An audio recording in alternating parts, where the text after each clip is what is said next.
Okay, guys, sorry about that. Sorry about that. It is just Halloween, so I thought, why not? Why not? Way! It's bright in here. It's bright in here. Welcome to the Man Utd stream, guys. Hope you're doing well. It's Friday. It's best day of the week, but not only that, it's Halloween. So if you're celebrating, if you're going out there trick or treating, well, enjoy yourselves. Keep safe and enjoy yourself. Welcome to the show. It's a preview show. Man United against Nottingham Forest, or the other way around, Nottingham Forest against Man United, because we are away. We're going to the Nottingham Forest ground, and hopefully we can make it another win. Can we get it done? Of course we can. Will it be a difficult game? Of course it is. It's going to be a difficult game. Every game involving United is a difficult game, but we are on a roll. And there's something that's clicked in this team. Lots of critics, lots of pundits have been coming out talking about how Rúben Amorim's changed his formation or system or whatever you want to call it. But look, I think they're just covering over the cracks. We all have to accept that Rúben Amorim has stuck to his way of doing things, and it's worked. And it's worked. There's no point whinging about it. There's no point crying about how you might have got things wrong and how you might have criticised him or overly criticised him. I hold my hands up. I say, look, Rúben Amorim, you were the man for the job. In fact, look, I said it when I was even criticising Rúben Amorim. I was saying, look, Rúben Amorim, change your formation, change the way you're playing, your system, everything. But he stuck to it. And I'm so happy that he did. And that's why he's the manager of Man United. And I'm not. That simple as, guys. And that's why all these pundits that you hear across the board of the mainstream media and even fan channels who are all about Rúben Amorim out, Rúben Amorim this, Rúben Amorim...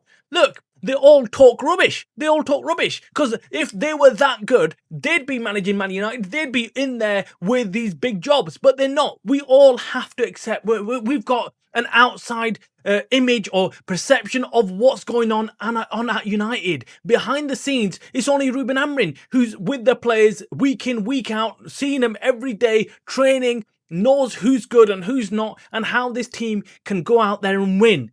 There's no point us trying to micromanage things when we're not even part of the project. We're not there. So our perception, our viewpoint has to be taken with a huge pinch of salt. Now, I'm bringing myself into it, but I'm talking about the other guys out there as well who are always on Rúben Amorim's back. Now, I'm not on Rúben Amorim's back at all. I've always said it. I've maintained one thing, that Rúben Amorim should not be sacked. Rúben Amorim is the guy for the job. Yes, he's sticking to his way of doing things, and sometimes that was frustrating to watch when we weren't playing well, but things are looking brighter. Anyway, forget all about Rúben Amorim. We can't turn it into a Rúben Amorim show. It's got to be the preview show against Nottingham Forest. And Nottingham Forest have got a new manager. They sacked Big Ange and they brought in Big Sean Dyche. And we all know what Sean Dyche is going to do. He's going to set up this team to play very deep and play a low block. And he's just simply not going to allow Man United to counter. That's what he's going to do. He knows exactly how to play against Man United. I think the first game, they played against Bournemouth and they lost. But look, Bournemouth are riding high. Number two, I think Dyche came in and thought, right, okay, I'm going to watch what they do this first game. I'm not going to actually do anything. I'm not going to tell them to change anything. I'm not going to change anything about. I'm going to see what the players can get up to. And the next game, the second game, I'm in charge at home at the Forest ground. That's when I'm going to start implementing my style on this team. And I think that's what we're going to see tomorrow. So it's not going to be a straightforward game where we're thinking Nottingham Forest are not in good form, so they're going to turn up and we're going to turn them over. No, that's not going to happen. We're going to have to play a very clever game. We're going to have to break down this Forest defence, because I get this feeling that the way Dyche is going to set his team up, it's going to be a very defensive formation, and he's going to try and frustrate Man United, especially knowing that Man United are on this roll and knowing that United are attacking with their wing backs. They're going to just try and close up shop. Early on, they're going to try and frustrate Man United.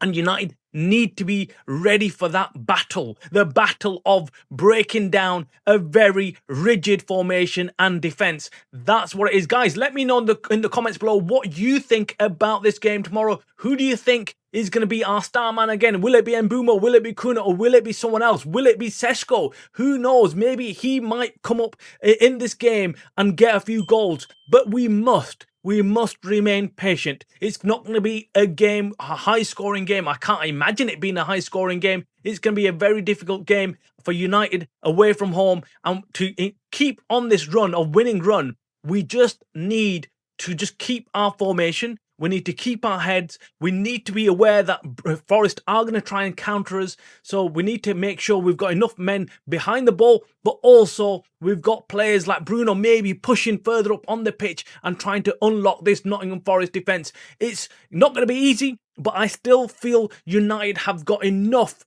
on paper to go and get this win. Let us know in the comments below what you think about Man United and their chances, and also drop your comments below on what your score prediction is. I love hearing from you guys in terms of score predictions, because I'm going to be honest with you, my score predictions are always off the mark. They're horrible. I always horribly get it wrong. The games that I think Man United are going to actually go and win, like the Man City game, I predicted United winning 3-2. They got battered 3-0. And some games where I thought, Liverpool game, I think we'd be lucky to even pull away with a draw. United won. So look, I'm not going to make any prediction. I'm going to wait for you guys to drop your predictions before I make any predictions. I was thinking about doing a live show later on this evening, but it's Halloween and I might be out. So look, you know, we'll have to just do our watch along tomorrow, which is a kickoff at 3 p.m. So it's going to 3 p.m. kickoff. Not had many 3 p.m. kickoffs for United, have we? So this is going to be an interesting one. Hopefully, United can turn up. We've had the press conference from Rúben Amorim. Seems very confident with his players and how they're playing. And there's also talk about Leacher coming back, but Leacher has come back, but he wants to play. He wanted to play in this game against Nottingham Forest, but Rúben Amorim's having none of it. He's saying, no, you need to get back to fitness, full fitness, before I put you out or risk you against any team. So I think that's sensible. I think that's sensible. We've got a steady defence right now in Lena Euro and De Ligt as the two centre-backs, and of course Luke Shaw as well. I think that's working. That is working. And look, there's been lots of talk about Rúben Amorim tweaking the team and tweaking his system, shall we say? Not his formation, but system. Now, look, I don't really care. I don't really care. I think the reason why all these critics are talking about Rúben Amorim changing things around is because they want to be proven right, because these are the same people who was calling for his head, calling for his sacking, saying that this system or formation's not going to work and Rúben Amorim needs to change. And then suddenly things have clicked into place, but nothing really seems to that obvious that's changed in terms of Rúben Amorim's formation. Now, yes, there are players, certain players who've been given a different role, but these are the roles that they've actually been doing for a long time. It just seems like they finally just clicked into place. We've known that Rúben Amorim has wanted someone like Luke Shaw and the centre-backs to step up sometimes and help the midfield. And of course, he's also wanted the likes of Kuna and Mbeumo to drop back in the midfield and to help out, because the midfield has always been our weak link. It's been our weak link, and everybody knows it. All opposition teams know that if they overload us in the midfield, they will have a good chance of winning. I think that's what's been sorted out. Now, whether it's changed and Rúben Amorim's tweaked something, good on him. Good on him. And if he hasn't, good on him again. It's a win-win situation for Rúben Amorim, and those pundits out there who are trying to now save face, well, screw you guys. Screw you guys. You should be putting your hands up, just like I am, saying, look, do you know what? Rúben Amorim is a class manager. We've got to give him credit where it's due. So if Rúben Amorim stuck to his guns and is now cooking with United, we've got to accept that he's a top manager.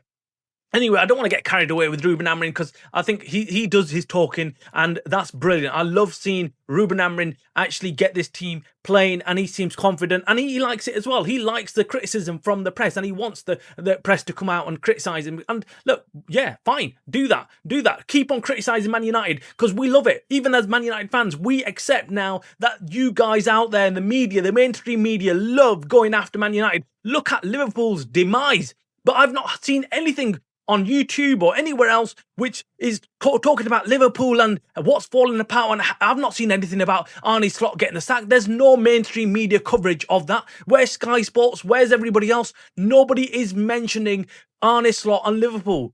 That's the difference. Whereas Man United, you know, you lose one game and suddenly everything's falling apart. But that's it for today's show, guys. Make sure you hit the like button on this video. Make sure you subscribe if you want to keep on top of all the Manchester United news and more. And of course, tomorrow, join us for the watch along against Nottingham Forest. This was the Man United stream, a channel by the fans for the fans. Goodbye.